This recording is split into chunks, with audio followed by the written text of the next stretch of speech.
रहते हैं।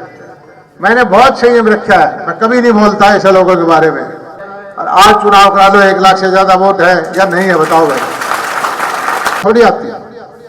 अगर भाजपा की इनकार कोई गड़बड़ होती तो वारू थोड़ा हारते।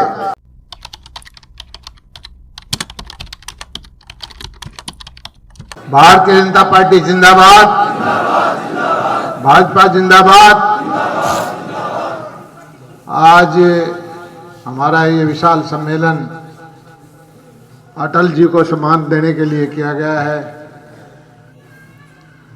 वो गैर कांग्रेसी ऐसे प्रधानमंत्री थे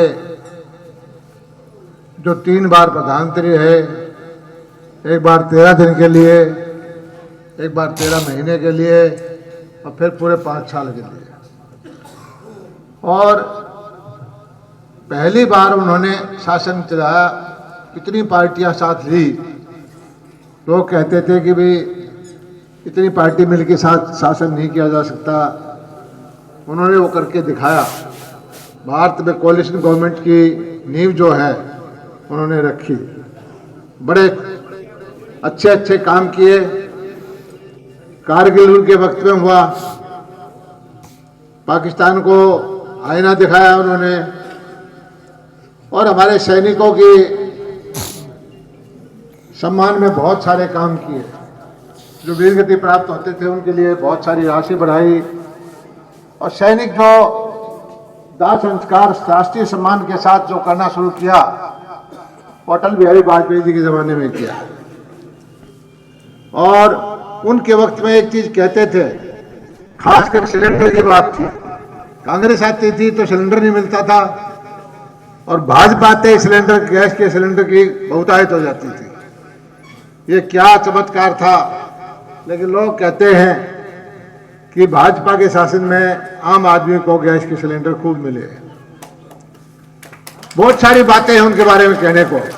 पोखरण का विस्फोट किया, अमेरिका के दबाव में नहीं आए, और खास करके प्रधानमंत्री ग्राम सड़क योजना, जो गांवों के अंदर सड़कों का जाल बिछाया, बड़े बड़े हाईवे बनाने का काम किया, रास्ते के निर्माण के लिए जो उन्होंने काम किया, आज उसी का परिणाम है कि आज देश में इतने अच्छे चलते हैं। तो मैं ऐसे महान शख्सियत को नमन करता हूँ, प्रणाम करता हूँ, और प्रभु से प्रार्थना करता हूँ जहाँ भी हो वो देखें कि आज उनके चलाए रास्ते पर देश प्रधानमंत्री नरेंद्र मोदी जी के नेतृत्व में पूरी विकास कर रहा है, पूरा आगे बढ़ रहा है, और सबसे तेज गति से बढ़ने वाली अर्थव्यवस्था हमारी है। जहां भी वाजपेयी जी होंगे इस चीज को देख के खुश होंगे कि आज भारत विश्व शक्ति बनने की तरफ अग्रसर है, भारत दुनिया की ताकत बनने की तरफ अग्रसर है। भाइयों, आज हमारा देश सारी समस्याओं के बावजूद, अमेरिका ने सैंक्शन लगाए, उसके बावजूद हमारी जो तिमाही की ग्रोथ रेट है 8.2% रही है। सारी दुनिया अचंभित है कि भारत में ऐसा क्या है। भारत में हमारे लोग हैं, सबसे नौजवान आबादी हमारी है, और अगले 20-25 साल तक भारत को आगे बढ़ने से कोई रोक नहीं सकता, बशर्ते हमारा नेतृत्व ठीक रहे। और नेतृत्व मोदी जी के नेतृत्व में देश सकुशल हाथों में है। एक तरफ मोदी जी हैं, एक तरफ राहुल गांधी जी हैं। राहुल गांधी जी को इस देश के बारे में समझ नहीं है। वो हमेशा कंपनियां हायर करते हैं, उनको कोई बता देता है कि ऐसे करो ऐसे करो, वो कर लेते हैं। और मुझे समझ नहीं आया कि बिहार के चुनाव में उन्होंने मुद्दा उठाया कि वोट चोरी का। ये बात सही है कि उनका वोट चोरी हो गया, कांग्रेस का वोट रहा ही नहीं। मतलब कितनी सीटें थी, सारी 6 सीट उनकी आई है, लेकिन उनको सोचना चाहिए कि वोट चोरी उनका हो क्यों रहा है। लोगों का मन बदल गया है, लोगों का मन जो है कांग्रेस को वोट देने का नहीं करता। चुनाव बिहार का बात हरियाणा की। एक दिन पहले उन्होंने प्रेस कॉन्फ्रेंस की कि हरियाणा में ये गड़बड़ होगी। उनको ये लगता है कि ऐसे भरम फैला करके, ऐसे गुमराह करके वोट लिए जा सकते हैं। लेकिन भारत की जनता, भारत का मतदाता बहुत समझदार है और बिहार के मतदाता को मैं नमन करता हूं। इतने बहकाने के बावजूद जो उनको आईना दिखाया है उसका कोई मुकाबला हो नहीं सकता।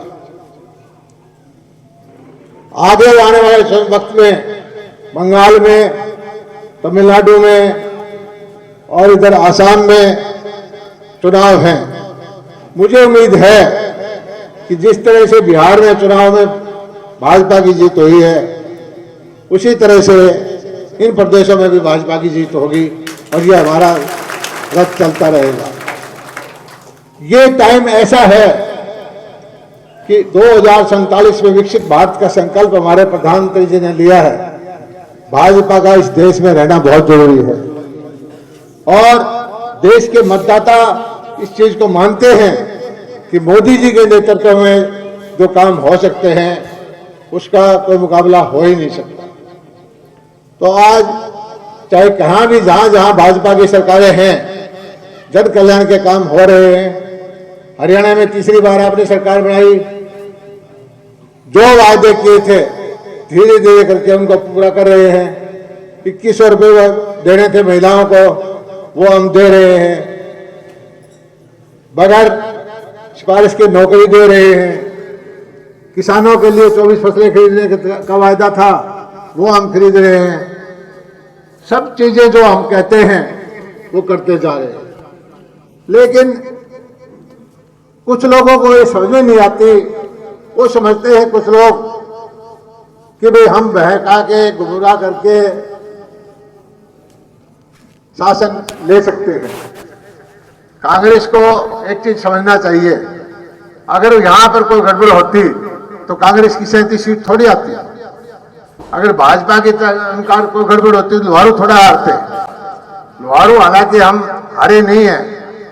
लोहारू में शुरू में जब आया था 30,000 वोट आए, दूसरी बार 44-45,000 वोट आए, तीसरी बार 64,000 वोट आए और चौथी बार 80,000 वोट आए। और आज चुनाव करा लो 1 लाख से ज्यादा वोट है या नहीं है, बताओ भाई। ये लोग कहते हैं कि आज चुनाव हो तो 1 लाख से ज्यादा वोट भाजपा के हैं और ये दिख भी रहा है। जिस तरह से भाजपा में उत्साह है, भाजपा के कार्यकर्ता में, ये सब अच्छी तरह से दिख रहा है। लेकिन एक चीज मैं आज आपको बताना चाहता हूं, लोहारू के अंदर कुछ लोग हैं जो हमारे विरोधी नेताओं के इशारे पर चलते हैं, झूठा दोषारोपण करते हैं,